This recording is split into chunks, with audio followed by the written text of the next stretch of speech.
Hello friends, मैं गुंजन कहानियाँ लिखती हूँ और वही आपको सुनाती हूँ।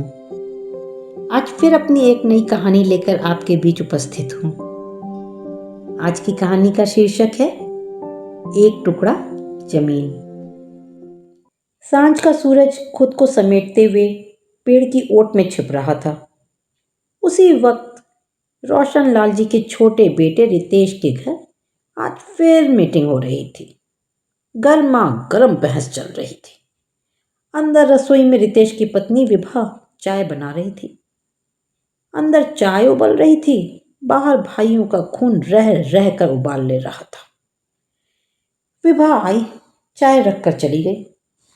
चाय की मिठास के साथ बड़े भैया राजेश की बोली में भी कुछ मिठास आ गई। वो दोनों पैर ऊपर करके पालथी मार के आराम से सोफे पर बैठ गए। पहले आपका सबसे परिचय करा दें तो आगे की कहानी समझने में कुछ आसान हो जाएगी। रोशन लाल जी कलकत्ते से आकर बनारस बसे थे। धर्मनगरी बनारस अक्सर उन्हें यहाँ खींच लाती। साल में 3-4 बार आना हो ही जाता। गंगा किनारे धर्मशाला में प्रवास करते, सुबह उठकर गंगा में स्नान, फिर बाबा विश्वनाथ का दर्शन पूजन। शाम वो और उनकी पत्नी कमला जी गंगा की सीढ़ियों पर ही बिताया करते। कपड़े के व्यापारी थे रोशनलाल जी। व्यापारी हर जगह व्यापार तलाश ही लेता है। बनारसी साड़ियाँ यहाँ से कलकत्ते ले जाते और वहाँ की ढाका सिल्क बनारस ले आते। व्यापार शुरू हुआ तो बनारस प्रवास भी बढ़ गया। अब उन्होंने एक मकान भी खरीद लिया।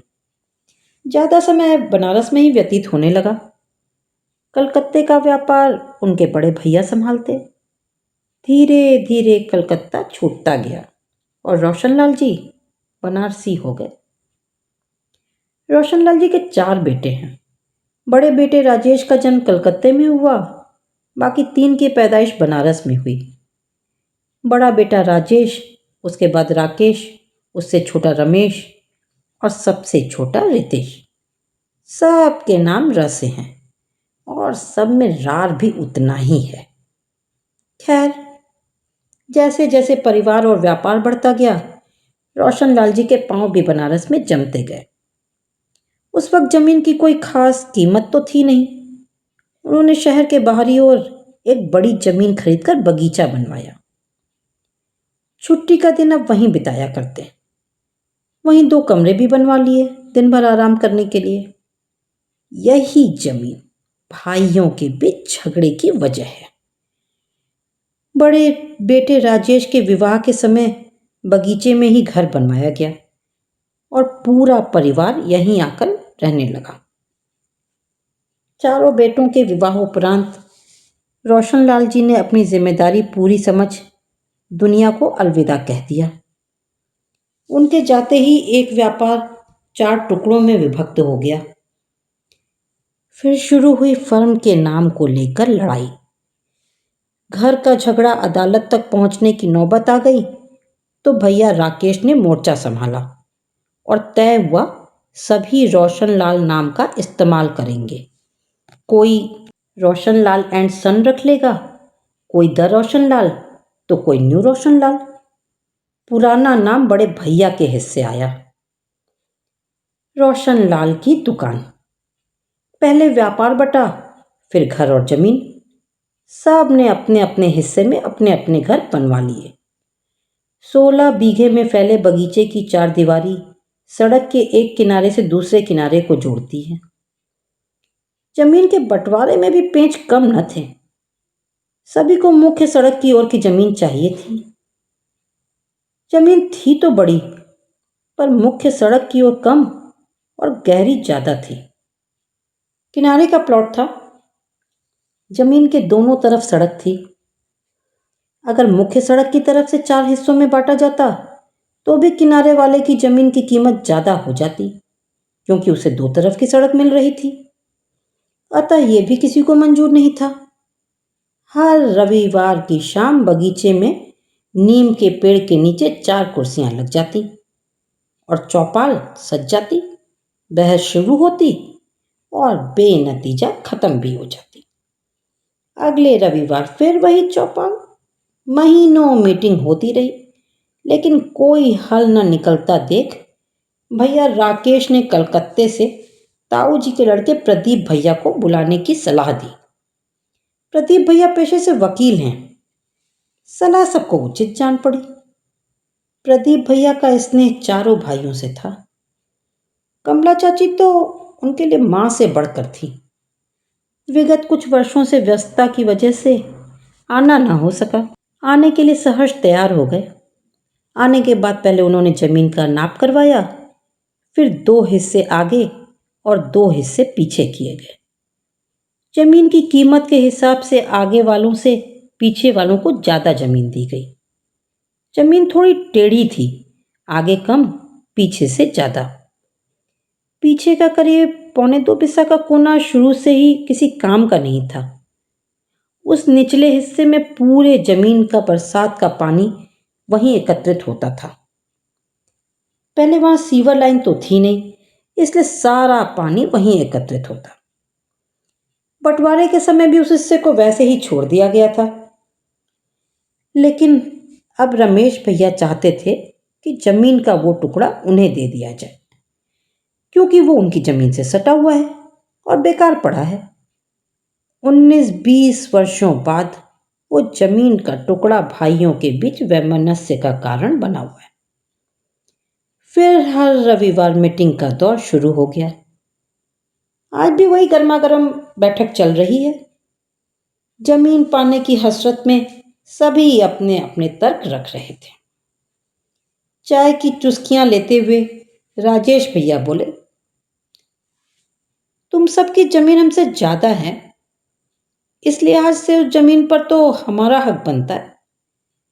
बंटवारे के समय बाबूजी तो थे नहीं, इसलिए बड़े होने के नाते हमने तुम सबको बड़ा हिस्सा दिया और सबसे छोटी वाली जमीन अपने पास रखी, जिसे तुम सबको ये ना लगे कि भैया बड़े थे तो उन्होंने ज्यादा ले लिया। आपने छोटा वाला हिस्सा देकर कोई एहसान नहीं किया है। वो आगे की और किनारे वाली जमीन है जिसमें दोनों तरफ सड़क है। सबसे कीमती जमीन तो आपने अपने पास ही रखी। राकेश ने जरा तेज आवाज में कहा तो रमेश को भी जोश आ गया। चाय का कप जोर से मेज पर रखते हुए वहां ऊपर चढ़ाते हुए बोले, सबको बराबर बराबर मिला है। प्रदीप भैया ने जमीन की कीमत के हिसाब से बंटवारा किया है। मेरी जमीन से सटा हुआ वो जमीन का टुकड़ा आप लोग के किस काम आएगा? जमीन इतनी निजी थी कि उसमें हर वक्त पानी भरा रहता था। मैंने कितना पैसा लगाकर उसे समतल कराया है। अब मैं उस पर इतने सालों से गाय बांध रहा हूं तो आप लोगों की आंखों में खटक रहा है। मैं भी देखता हूं कैसे कोई मेरी गाय हटाता है। रितेश क्यों पीछे रहता? उसने भी अपने पत्ते खोले। दयनीय भाव का चेहरे पर लेप चढ़ाते हुए बेचारगी से बोला, हाँ, मैं ही बेवकूफ हूं, सबसे छोटा जो हूं। जब बंटवारा हो रहा था तो सबने अपने अपने पसंद की जमीन ले ली और सबसे पीछे की बेकार वाली जमीन मेरे हिस्से आई। छोटा जो हूं, हर कोई मुझे दबाता है। मुझे मिला ही क्या? क्यों? अम्मा तो तुम्हारे साथ ही रहती हैं। उनके सारे गहने तो तुम्हें ही मिलेंगे। चांदी के बर्तन, गहने, क्या क्या है उनके पास, क्या हमें पता नहीं है? वो तो अम्मा ने साफ कह दिया कि जमीन दुकान सबके टुकड़े हो गए, अब वो इनका बंटवारा नहीं करेंगी। हाँ, तो अम्मा की देखभाल भी तो हम ही करते हैं, दवा इलाज खर्च सब हम ही तो उठाते हैं। इतनी उम्र हो गई है, रोज अस्पताल लेकर दौड़ना पड़ता है। वैसे भी वो जमीन अभी भी अम्मा के नाम ही है। अम्मा हमारे साथ रहती हैं तो उस पर हक भी तो हमारा ही बनता है। वाह वाह भाई वाह, कानून हमें भी आता है। अम्मा के नाम की जमीन पर चारों का बराबर का हक बनता है। बेवकूफ मत समझो हमको। माहौल की गर्माहट के सामने एसी की ठंडक भी फीकी पड़ रही थी। भैया रमेश की बात सुन रितेश को पसीना आ गया। रितेश ने उठकर पंखा भी चला दिया और फ्रिज से एक बोतल पानी लेकर पसीना पोंछते हुए धम्म से सोफे पर बैठ गया। बहस अभी कुछ देर और चलती अगर रितेश के घर मेहमान ना आ गए होते। मेहमान के आते ही पूरा माहौल किसी हिंदी फिल्म के सीन सा बदल गया। माथे पर खिंची लकीरें होठों पर फैल गई। धीरे धीरे सब अपने घर को खिसक लिए। मेहमान के जाते ही रितेश ने अपने वकील को फोन लगाकर कानूनी दांव पेच समझे। उस रात न हलक में खाना उतरा न आंखों में नींद थी। पूरी रात जमीन कब्जाने की तरकीबें सोचते बीत गई। सुबह चेहरे पर संतुष्टि के भाव थे। रात भर में दिमाग के शातिर योद्धाओं ने पूरा षड्यंत्र रच लिया था। सुबह 7 बजे ही वकील साहब को फोन लगाकर जमीन अपने नाम करवाने के पेपर तैयार करने के लिए कहा। वकील साहब ने 1 दिन का समय मांगा। इस 1 दिन में अम्मा को भी तो उस साजिश के लिए राजी करना था।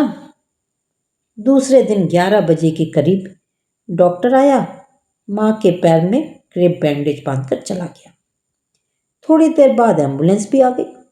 सभी को बताया गया पैर में फ्रैक्चर है, हॉस्पिटल ले जा रहे हैं। एक्सरे होगा, फिर देखते हैं, जरूरत होगी तो प्लास्टर करवाना होगा। राजेश भैया ने साथ चलने के लिए कहा तो रितेश बोला, मैं और विभा हैं, कोई ज़रूरत होगी तो आपको फ़ोन कर देंगे। एम्बुलेंस अस्पताल की जगह कचहरी जाकर रुकी। वकील साहब ने सारे कागज पहले ही बनवा रखे थे। बस अम्मा ने साइन किया और घर वापस। विभा अम्मा को सारे रास्ते समझाती रही कि उन्हें सबको क्या बताना है और क्या नहीं। उस दिन घर में पार्टी का माहौल था। रितेश अपनी चालाकी के जश्न में डूबा था, पर यह खुशी रितेश की किस्मत में ज्यादा दिन टिक न सकी। कुछ दिन बाद ही सुबह भैया राजेश ने रितेश को जमीन के कागज के साथ मुख्य द्वार पर बुलाया। रितेश घबरा गया, कहीं इन्हें पता तो नहीं चल गया। षड्यंत्रकारी दिमाग फिर काम कर गया। पुराने कागज की फोटोकॉपी लेकर वो बाहर पहुंच गया। वहां 3 आदमी इंची टेप से सड़क नाप रहे थे और कुछ लिखकर लाल निशान लगा रहे थे। रितेश को कुछ समझ नहीं आया। भैया ने उसके हाथ से जमीन के कागज लेकर उन लोगों को दिखाया। बोले, ऐसे कैसे सरकार ले लेगी हमारी जमीन? ये देखिए, इस पर अम्मा का नाम भी है। आप कह देंगे और हम दे देंगे? ये जमीन बाबूजी ने खरीदी थी, सरकार ने कोई खैरात में नहीं दी थी। हमारे पास कागज हैं, हम कोर्ट में जाएंगे, कोर्ट में। देखिए, सड़क चौड़ीकरण का काम चल रहा है, हम लोग भी पूरे कागज लेकर चल रहे हैं। लेखपाल साहब, इनको कागज दिखाइए और बताइए कि कहाँ तक इनकी ज़मीन है और कहाँ तक अतिक्रमण किया है। 6.5 मीटर तक आपने सरकारी ज़मीन पर कब्जा किया हुआ है। उसके बाद की केवल 2 मीटर ज़मीन सरकार लेगी आपसे और उसका मुआवजा भी तो देगी आपको। प्रशासनिक कार्य में अड़चन पैदा करेंगे तो जेल की हवा खानी पड़ेगी। लेखपाल, जो बड़े ध्यान से जमीन के कागज देख रहे थे, बोले, ये जमीन तो कमला देवी की है ही नहीं। इसकी रजिस्ट्री तो कुछ दिन पहले किसी रितेश के नाम से हुई है और जितनी उनकी जमीन थी उतने की ही रजिस्ट्री हुई है, सरकारी की नहीं जो आप लोगों ने घेर रखा है। बेकार में आप लोग तब से हमारा समय खराब कर रहे हैं। सच सामने आते ही रितेश का चेहरा सफ़ेद हो गया, जैसे कोई छात्र इम्तिहान में नकल करते पकड़ा गया हो या जैसे किसी चोर के घर चोरी का सामान मिल गया हो। सुनते ही भैया राजेश का खून चेहरे पर उतर आया। घूम कर रितेश का कॉलर पकड़ा और घसीटते हुए अंदर ले गए। तीनों भाइयों ने जमकर उसे कोसा। बस यूं समझ लीजिए कि हाथ नहीं उठा दिया। रितेश बेचारा न घर का रहा न घाट का। जमीन तो हाथ से गई, इज्जत भी चली गई। वो एक टुकड़ा जमीन सरकारी हो गई। तो फ्रेंड्स, आपको यह हमारी कहानी कैसी लगी? अगर पसंद आई हो तो लाइक और शेयर कीजिएगा। हमारी कहानी को सुनते रहने के लिए सब्सक्राइब जरूर कीजिएगा। Thank you.